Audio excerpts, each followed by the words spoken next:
Guys, itong power station na to, pinapagana niya itong cooker na to. Paggawaan siya ng ng sausage, ng hotdog.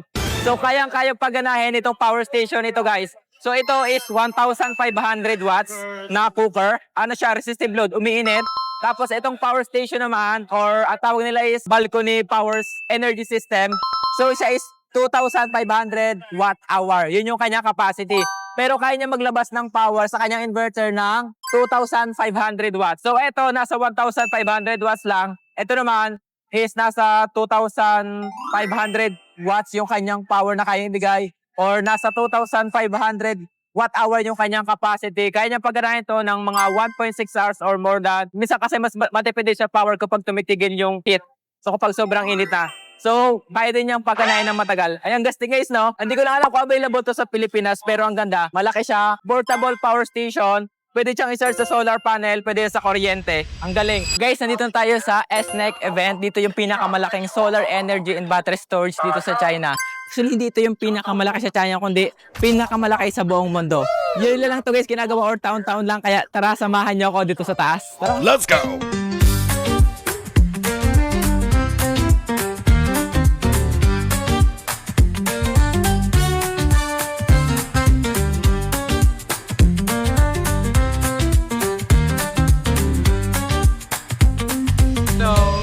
Grabe guys, sobrang dami mga brand ng solar dito. Nandito yung Deye, nandito yung Sungrow, nandito yung Solis. Siyempre, alam nyo, kilala nyo yan. Meron pa ditong Sineng, Wolong. Yan, hindi ko gaanong alam yan. Sobrang lawak ng area na to guys. Sobrang lawak na exhibition. No wonder guys na ito talaga yung pinakamalaking exhibition ng mga solar products dito sa buong mundo. Yes guys, worldwide talaga itong SNEC exhibition. Ang dami! So tara guys, puntahan natin yung mga products ng Deye dito. Let's go! Sila ang daming tao, ayan, ganyang kadaming tao dito. So tingnan natin dito isa-isa. Eto guys, ang laki, isa siyang 125 kilowatts na hybrid inverter. Ang laki no, halos puro inverter yung mga nandito sa kanilang exhibition, kaya unang bungad mo pa lang inverter agad yung makikita. Eto naman guys, isang 8 kilowatts na 3-phase hybrid na low voltage inverter. European version to guys, so pwede siya sa Pilipinas since pareho tayong 240 volts at pang residential siya. Eto naman yung battery na pwedeng ikabit sa kanya. This one guys ay 16 kilowatt na battery, naka IP65 na rin, so pwede siyang ikabit sa labas ng bahay kasi waterproof na yon or splash proof. Ito naman guys, mas malaki, 30 kilowatts guys na 3-phase hybrid inverter at high voltage na siya. Kung yung kanina is 8 kilowatt lang at pang low voltage battery, eto 30 kilowatt na at pang high voltage battery na. So mga pang commercial and industrial purposes na yung ganito kalaki. And for reference guys, yung price ito sa Pilipinas is nasa 250,000 pesos. Magkakaiba na lang sa distributor na pagbibilhan. Eto naman guys, mas maliit, mas mura. 20 kilowatt na 3-phase hybrid inverter at low voltage battery. Yung price naman ito is nasa 150,000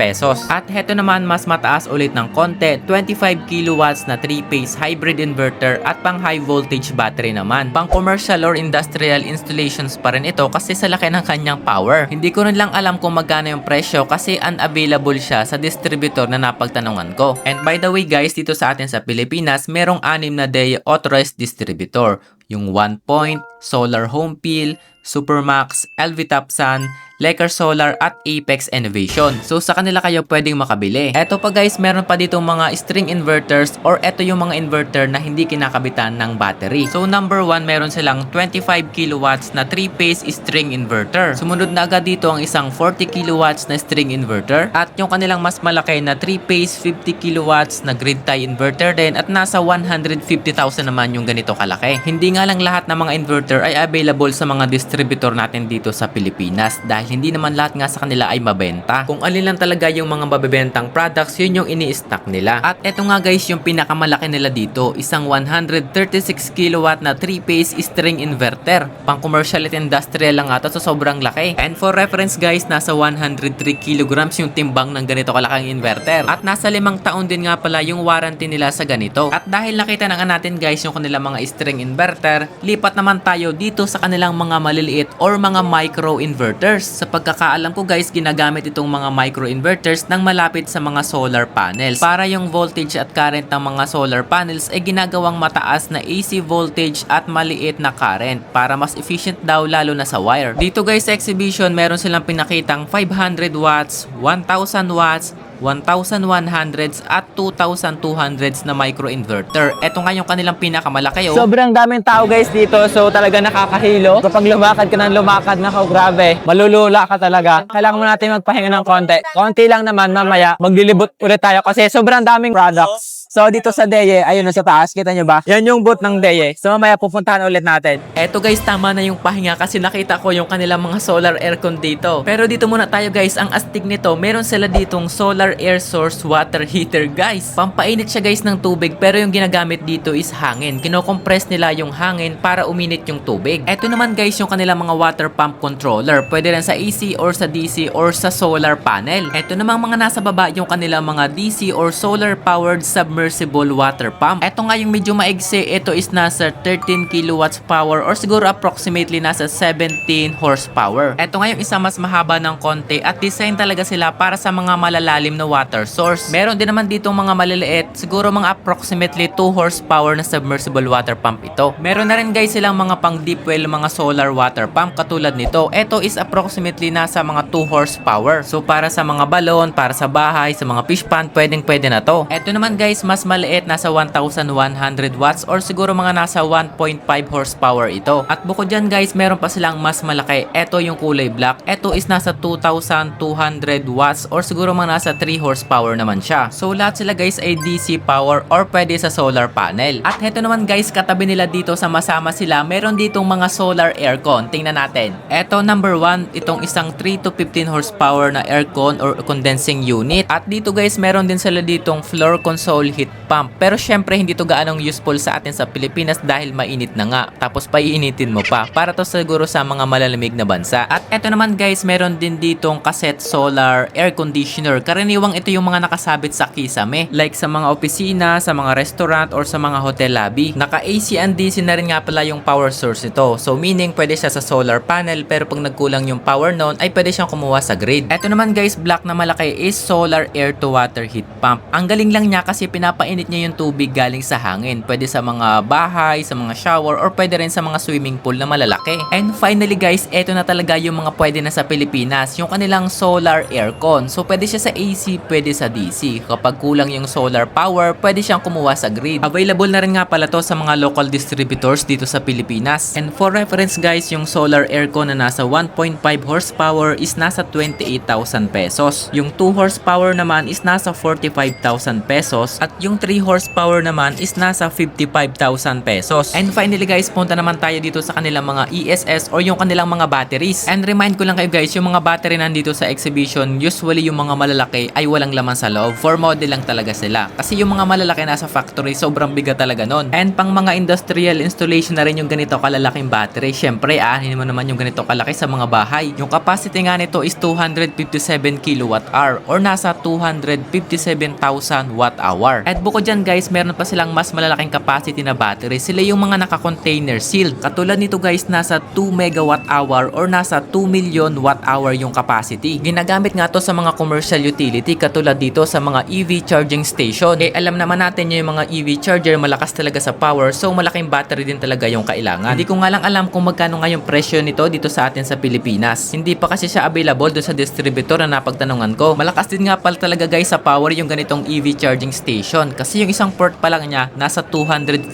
amps na. Pero malaki din naman yung titipid nila sa power kasi dito sa China usually yung may mga EV charging station ay mga solar powered. At eto namang nasa malaking cabinet guys, eto yung 480 kilowatt DC charge power cabinet. So siya talaga yung pinakang charger papunta sa mga dispenser charger ng mga EV. So basically sobrang dami din lang talaga ng mga components ng mga EV charging station ano. At heto pa guys, another battery cabinet ulit tayo. Naka liquid cooled na nga pala itong mga batteries na to. Para pa rin to sa mga malalaking projects ng mga commercial at industrial, pang mga EV charging station, pang mga solar projects, or pang mga commercial buildings. Hindi ko nga lang guys alam kung magkano ba yung presyo nito kasi hindi pa siya available dun sa mga distributor natin dito.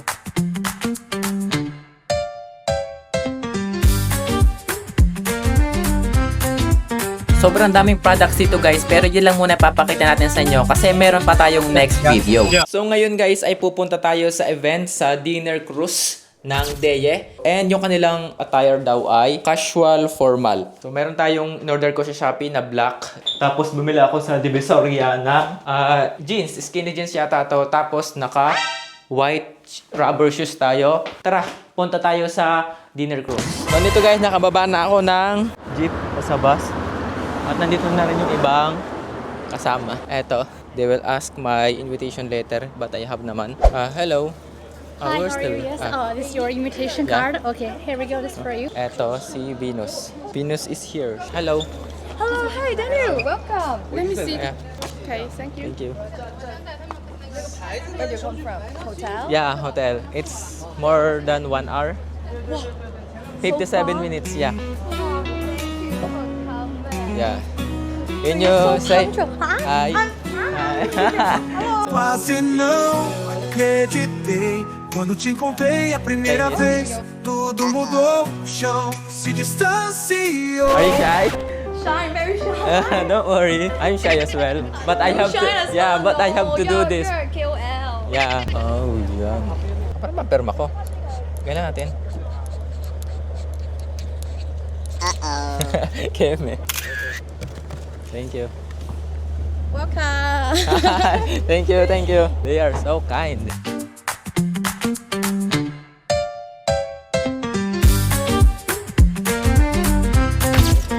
So, meron dito pila. Kailangan natin pumila.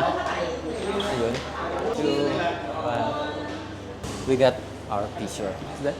Huh? Thank you so much.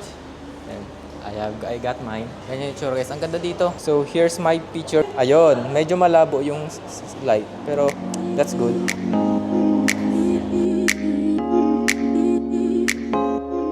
So, nandito guys tayo sa second floor. Aakyat tayo ng third floor kasi nandun yung sa taas. Basta, let's go up. Hello. So, eto yung kanilang Mary Star Lounge. Ayan. Look at the view. Ayan. Almost all foreigners and Chinese yung nandito. Hindi mo kaya. Napakaangas. Ito yung fourth floor, pero meron pa silang fifth floor or sa kanilang rooftop. Let's go here. Mas maganda siguro yung view dito, kaya puntahan na natin lahat.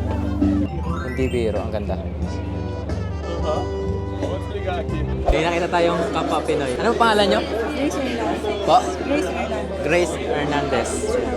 So, kung naghanap kayo ng mga Deye products, pwede nyo silang i-contact sa kanilang Facebook page or yan, ilalagay ko yung kanilang contact information so pwede kayo lumapit sa kanila. Tapos na ako guys kumain dito. So, pupunta naman ako sa itaas. Kukuha tayo ng drink. Uuhaw na ako. Here. So, eto guys, wala daw siyang alcohol. Try natin, tikman natin kung totoo nga. So, eto guys, mocktail. Mocktail ba ang tawag doon? Yung walang alcohol. Try natin. Yeah. And dito nga pala guys sa second floor gaganapin yung ceremony. Siguro yung dinner is mamaya na lang sa taas. Ayan, punong-puno ng tao dito sa loob. Daming foods. We gathering together on the Huangpu River Pond. Thank you guys for coming.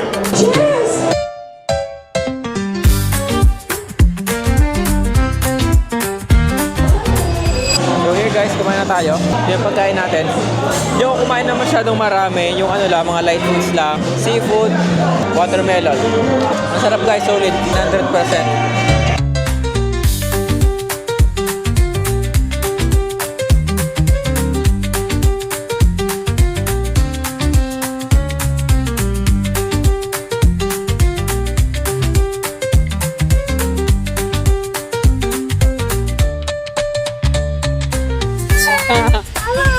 So yun guys, tapos na yung event. Kaka-catch up na lang sila. So pwede na tayong umuwi. Grabe, pakabusog tayo ngayong gabi. And guys, dito tayo sa labas. Bigyan na tayo ng gift. Tapos na yung event natin, so punta na tayo sa hotel. And sa mga nagtatanong guys kung saan nga ba tayo makakabili or makakakuha, makakapag-bulk order ng mga solar products ni Deye, including na yung inverter, battery or power station. So dito guys sa Deye Philippines, meron silang official na 6 na distributor. So number 1 kay One Point, dito yung sa QC, Solar Home Pill, tapos Supermax sa Valenzuela, kay LV Tapsan. Meron din sila si Shopee, I don't know kung lahat ng products nila is available doon. Kay Lecker Solar at yung Apex Innovation. And right now, nandito ako ngayon sa QC or mismong warehouse nila Sir Chua or kay One Point. Ang pangalan niya is Jason Chua ay. Siya yung distributor ng DEA dito sa QC. Yung kanyang store is One Point. So ayan guys, nandito tayo ngayon kay Sir Chua. Sa mga naghahanap ng mga DEA products, pwede kayong pumunta sa kanya or bumili. Dito yan sa Santo Tomas, Quezon City. Ito si Sir Chua. Hello! Kapag may kailangan kayong DEA hybrid inverters o kaya DEA battery, available lahat yan dito sa Quezon City branch, no? Number 26, Santo Tomas Street, Quezon City. Yeah. Tsaka hindi lang siya dito sa Quezon City, marami siyang branch guys sa Luzon, Visayas, Mindanao. Ilan nga pa yung branch niya, sir? Parang nakita ko pa sa page ang dami. More than 10 ata yun eh. Mga 20. Ayun. Actually, excited na ako sa mga bagong product ni DEA, no? For the next few months, mas marami pang mga new item na darating. Ay, hintayin nyo na lang. And guys, tingnan lang yung kanyang Facebook page dyan. Lagay ko na lang dyan kung gusto nyo bumili at umorder. Nandyan din yung kanyang contact information.